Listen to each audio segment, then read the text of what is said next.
Yo, what's up everybody? Welcome back to Unparalleled Universe for another one-shot review, and today we're taking a look at the brand new McFarlaneToys Last Night on Earth Batman. And I really don't know too much about this version of Batman, but I did watch a couple of YouTube videos that explained a little bit of the story. That way I was somewhat familiar, and the story actually seems really interesting. So I stopped watching the videos because I think what I'm going to do is pick up the hardcover, because I saw that it was like 15 bucks on Amazon. So I think I'm going to go ahead and pick up the hardcover and just check out the story, because I really like what they had going on there. It does sound very intriguing. It kind of builds off of a fan fiction theory that's been out there for a long time, where it's like, oh, what if Bruce Wayne was a patient at Arkham Asylum and all the villains that he's fighting all the time are really just the doctors that are trying to help him? So DC took that and kind of expanded on it and just made a whole story out of it. But it sounds very cool, so I think I'm going to check it out.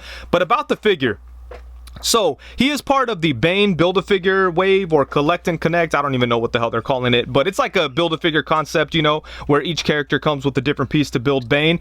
And right off the bat, I had no interest in Bane. Or right off the bat. Is it right off the bat or right off the back? Whatever, who knows? say it. Yeah, we'll say right off the bat. I had no interest in Bane because I thought that Build-A-Figure looked really bad, and everybody was like, oh, it's just prototypes. But then the Build-A-Figure hit, and you know, the actual figure is just as bad as the prototypes looked, in my opinion. I haven't seen the whole thing in person, but I also haven't seen any pictures or anything like that that make it look like a good figure. So I had no interest in the Build-A-Figure. And some of the other characters in the wave actually look pretty cool. There's like a tech suit Batman. I'm not really sure the details. It's like a gray and black with some red on it. That one looks cool. I might pick that up.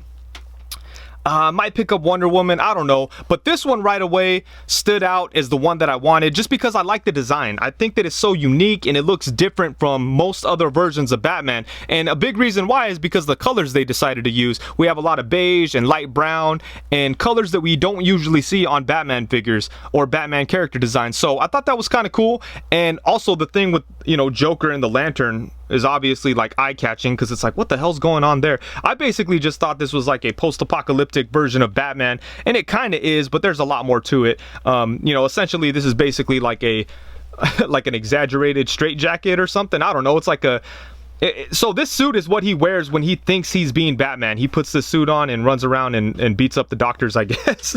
But I like the design of it, and I like the feel of it, and it just looks cool. And being that he is like a guy in a straitjacket with this, you know, with all this stuff going on, I was kind of okay with the lack of articulation, because I figured, you know, Batman wouldn't really be able to move all that much with that stuff on him anyways. So that was kind of another selling point, because a lot of times I'm not very happy with McFarlaneToys articulation, but in a case like this, it's kind of, you know, it's excusable almost, because it's like, oh, this character wouldn't move that much anyways.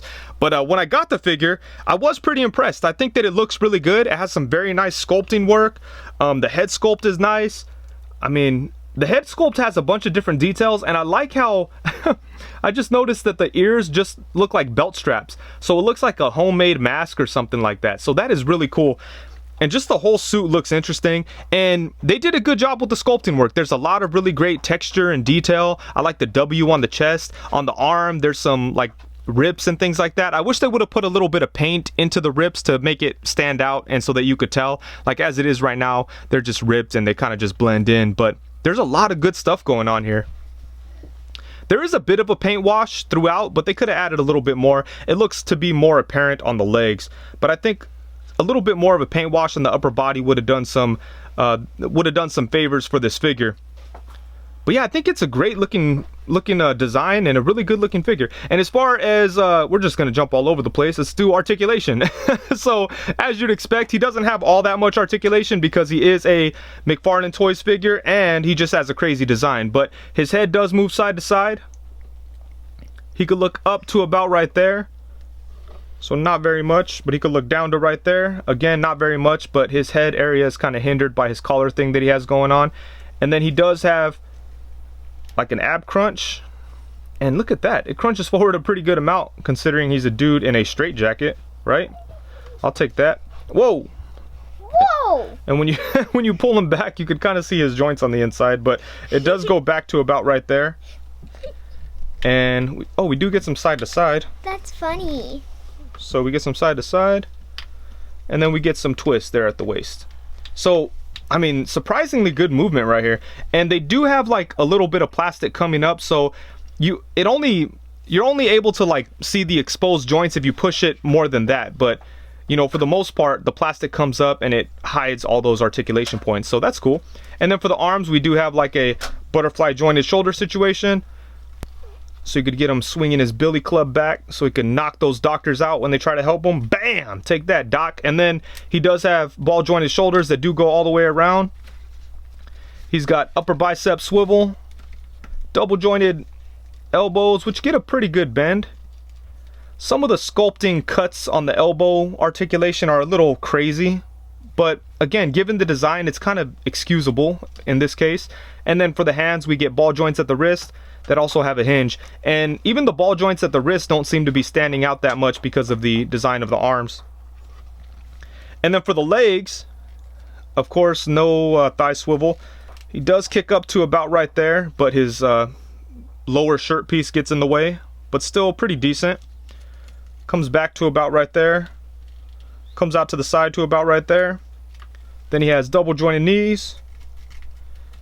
At the foot, we have a swivel and a hinge and a little bit of rocking action. And then he does have toe articulation.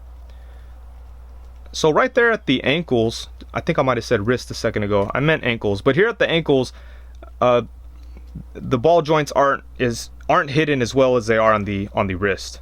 So that could have been done a little bit better. But aside from that, you know, I'm pretty satisfied with the articulation. You know, given my expectation, I didn't really expect to pick up a super articulated Batman with this here. You know, I just kind of wanted a Batman that you could have him kind of like stalk around and just kind of look weird and creepy and, you know, doing his thing. And I think that this figure is able to achieve pretty much any look that you'd want to get out of this version of Batman, right? I don't know, maybe I need to read the story, and because maybe I'm full of shit. Maybe in the story he could do pretty much everything that he could do when he's not in a straitjacket. Who knows? I'm gonna have to check it out. But as far as accessories go, he does come with the Build-A-Figure pieces that we already talked about. So he comes with Bane's head and Bane's two fists. And even having these in hand is still like, okay, yeah, whatever. And then he also comes with this really crazy looking Joker head inside of a lantern thing. And that is really, really bizarre looking. And it just makes for a really cool display like that. And then he also comes with a billy club that fits nicely into his hands. So pretty good stuff for the accessories. I think he comes with everything you would need for this Batman. And then for size comparisons, we have Batman alongside the DC Essentials Red Hood and McFarlaneToys Infected Superman. So you get like a crazy version of Batman and a crazy version of Superman hanging out together. Let me center Batman up. There we go. And then next up, we have Batman alongside the NECA Armored Batman and the NECA Superman. Oh, there's a damn leaf on Superman. What the hell? One shot, baby. Yeah, so here we have the DC versus Dark Horse Superman and the DC versus Dark Horse Armored Batman. So those all look cool together.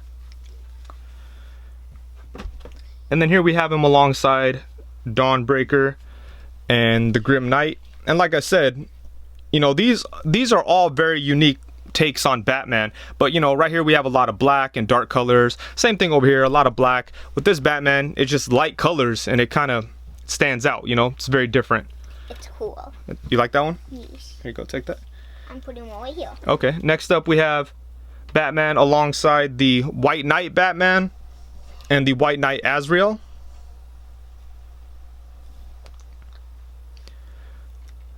And then let's see what else we have laying around here. We have random stuff. Oh no, I got stuff right here. So here we have them alongside the McFarlaneToys Spawn and not McFarlane, and the Wicked Cool Master Chief. And then here we have him alongside the NECA Best Ninja Turtle Raphael. No. Yes, and the NECA Flash Gordon. If you haven't seen my NECA Defenders of the Earth review, be sure to check that out. It's on my channel now. But there we go. And then of course, last but not least, we have him alongside the Marvel Legends Bucky Cap and Marvel Legends Pizza Spider-Man. So there we go. So yeah, as far as scale goes, he's gonna fit in nicely with most of your 7-inch McFarlane figures. And oh, here he is next to Odious, because Odious is hanging out here. And also Stitch and Odious. Bam, there we go. Love it. But yeah, so this, like I said, it's a very cool, unique looking Batman, and I think they captured the look from the comic very well. McFarlaneToys did a great job with the sculpting work. I think articulation is serviceable for this version of Batman. Obviously, this articulation setup doesn't work for most characters. Like in general, you know, I'm not a fan of McFarlaneToys articulation, but I think it works very well here, so I'm happy with it. And you know, I think it's a cool figure. I'm happy to have him. Yeah, you know, it's another version of Batman, and that's kind of what this line has become. It's like the Batverse or whatever. But you know, it's always cool to get a really unique version of something. And then also, you know, it's exposing me to the story that I was unaware of before. So I look forward to reading that, and hopefully I enjoy the book, you know, and then I'll have this cool figure and an awesome story to go along with it. So stuff like that is always fun to me. But anyways, I think that's it. Thank you so much for watching. Please be sure to like, comment, subscribe, and all that good stuff. Also be sure to hit the bell notification so you know every time that I go live, and I will see you next Wednesday with another one-shot review.